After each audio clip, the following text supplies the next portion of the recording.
Oi gente, no vídeo de hoje nós vamos falar sobre os modelos e algoritmos para montagem de genomas. Bom, montagem de genomas não é bem a minha área, né? Eu trabalho com essa parte de sequenciamento, mas computacionalmente é um problema muito interessante e é isso que eu queria mostrar para vocês aqui nesse vídeo. Bom, vocês já sabem, né, que sequenciar um genoma significa decifrar, né, identificar a sequência de nucleotídeos que compõem esse genoma. Vocês já sabem também que isso tem diversas aplicações aí muito interessantes e com muito potencial, né? Então, esse sequenciamento de genomas tem impactado e trazido novas descobertas aí na biologia molecular, biologia evolucionária, na metagenômica, virologia e várias outras áreas aí, inclusive a medicina, né? Mas vamos falar então um pouquinho, para quem não sabe nada sobre isso, né, de repente para o pessoal mais da computação, como é que o genoma é sequenciado, assim, em linhas gerais, né? Então a gente tem ali a extração do DNA, ele é fragmentado, né, em pequenos fragmentos, são construídas bibliotecas para fazer o sequenciamento e o sequenciamento então gera um conjunto de fragmentos que são pequenos com relação ao tamanho do genoma completo. Bom, então é preciso existir aí um algoritmo, um programa que é capaz de montar esse quebra-cabeça. E esse processo não é simples, tá? Tem dois tipos de montagem principalmente. O primeiro é chamado de conreferência, tá? Então imagina que você está sequenciando o genoma de um vírus e já existem outros genomas ou desse mesmo vírus ou de outros vírus parecidos, próximos, né? Então, você tem uma referência, ou seja, você pode alinhar os seus fragmentos contra o genoma conhecido. Então, é um problema um pouco mais fácil. Pense aí que você está montando um quebra-cabeça. É a mesma coisa do que você montar um quebra-cabeça no qual você tem a figura completa. Então, você vai olhando aí, né, a figura completa e vai montando as pecinhas. É muito mais difícil quando você está sequenciando um genoma que não tem nenhuma referência, não tem nada parecido, conhecido. Então, é o que a gente chama de montagem de genoma ab initio, né? Do princípio, do zero, ou de novo, tá? Então, imagina você montar esse quebra-cabeça de orquídeas ali, cheio de repetições, porque tem um monte de florzinhas iguais, né? Sem uma referência. É um problema realmente muito mais difícil. E ele é enfrentado por muitos pesquisadores que tentam montar genomas de organismos diferentes, né, pouco conhecidos. Bom, em termos computacionais, existem muitos desafios. Os principais são essas cópias, né, porque o genoma tem regiões repetitivas com muitas cópias e isso dificulta realmente o processo computacional de montar, né? Bom, tem outros problemas, né, como possíveis erros no sequenciamento, trocas de uma letrinha ou outra, nem todas as regiões são cobertas, então pode ficar pedaços ali que estão, né, sem nenhum fragmento, enfim, há vários problemas práticos aí, tá? Bom, em termos computacionais, a gente tem ali uma sequência completa, que é o que a gente quer descobrir, né? E o que a gente tem como entrada é um conjunto de fragmentos, ou seja, um conjunto de pequenos cortes ali, que são chamados de reads, tá? São as leituras do sequenciamento. Com esse desafio adicional de ter um monte de regiões repetitivas, tá? Bom, então, o problema computacional que a gente tem, né, é gerar o que a gente vai chamar de K-mers, né, que são sequências de tamanho K, os substrings de tamanho K. A entrada é uma string e a saída é a composição da string em termos de K-mers, tá? Então a gente tem fragmentos que têm tamanhos variados, tá? Mas a gente define um tamanho K que a gente vai partir ainda esses fragmentos nesses Ks, tá? Então, por exemplo, eu posso ter tripletos, né? Ou trimers, né? Então, imagina aquele exemplo ali, tá? Eu tenho aquela sequência completa ali, TAT, GGG, GTGC. E eu tenho os trimers, tá? Que são todas as possíveis subsequências de tamanho 3. Então, eu vou deslizando uma janela de tamanho 3 ali, por exemplo, ATG, né? GGG. Então, são todos os possíveis trimers dentro dessa minha sequência, tá? Bom, então como é que eu vou reconstruir uma string? Imagina que eu estivesse fazendo ali na mão, tá? Eu pego o primeiro, TAA, encontro uma outra que compartilha um prefixo com o sufixo dela. Então, por exemplo, a AT tem um sufixo, um prefixo AA, que é o mesmo do sufixo de TAA. Então, o que eu vou fazendo é juntando elas ali, como se fossem pecinhas do quebra-cabeça, né? No objetivo, então, de reconstruir a minha string original, tá? Imagine aí o problema computacional, que é isso, tá? Então, imagina, aqui nesse caso que eu mostrei, a gente tinha uma sequência bem pequenininha, 4 ou 5 trimers ali. Imagina quando eu tenho milhares, tá? Então, quando eu falo de dificultar um pouco, significa que eu estou aumentando ali o volume disso, tá? Imagina agora montar uma sequência a partir desses trimers aí. Como é que seria isso? Vamos começar a tentar fazer aqui. Então, eu parto do TAA, já encontrei o AAT, depois encontrei o ATG e vou reconstruindo a minha sequência, tá? Mas o que aconteceu neste momento agora, né? Cheguei num ponto em que eu tenho 3 trimers diferentes que compartilham aí um prefixo com o sufixo da minha sequência. Então, eu tenho tanto TGC, quanto TGG, quanto TGT. Eu vou escolher um deles ao acaso, tá? Se eu escolho um deles ao acaso, eu vou prosseguindo o meu processo ali, vou continuando a minha montagem, até chegar ali no GTT. Então, o que eu tenho que fazer agora? Procurar uma sequência, um camer, que comece com TT, certo? Só que não existe nesse conjunto de camers ali, não existe.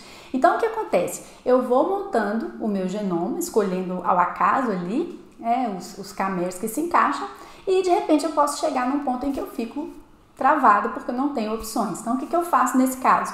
Eu posso voltar um passo atrás. A gente chama isso em computação de backtracking. Eu volto um passo atrás e escolho uma outra opção. Então, eventualmente, eu posso chegar na minha sequência completa.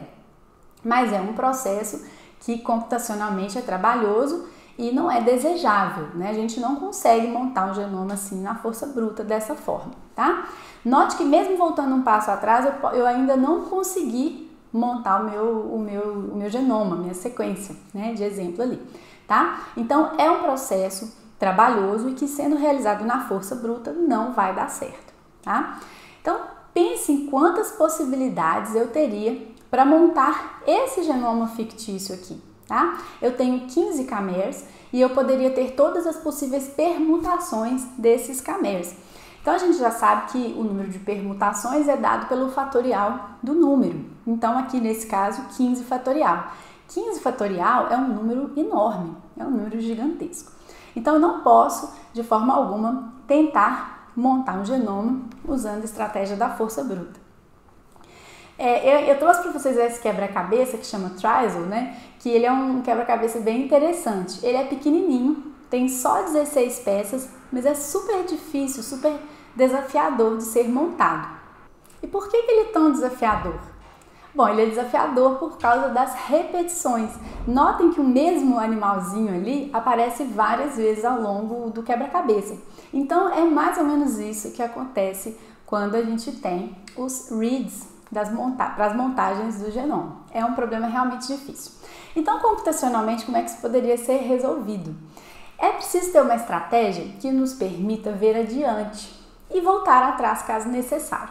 Então, a melhor estratégia aqui nesse caso seria tentar modelar esse problema usando grafos, né? Grafos são conjuntos de nós, que são essas bolinhas, e arestas, que são essas flechinhas que conectam os nós. Então, neste caso, uma possível solução para o problema envolveria o seguinte modelo.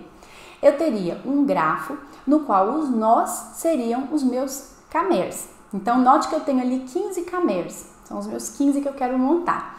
E as arestas, elas iriam ligar os camers que compartilham um trecho, ou seja, o sufixo do primeiro camer é igual ao prefixo do segundo. Então, se isso acontece, eu traço ali uma aresta e eu tenho um grafo que me dá todas as possibilidades de montagem pelo caminhamento nesse grafo.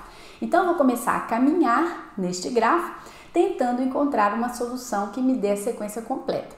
Note que esse aí o genoma pode ser montado caminhando horizontalmente pelas arestas, mas não é assim que o grafo vai estar no computador, né? Ele vai estar totalmente desorganizado. E o que a gente precisa é, então, de um algoritmo que consiga, caminhando neste grafo, montar o meu genoma.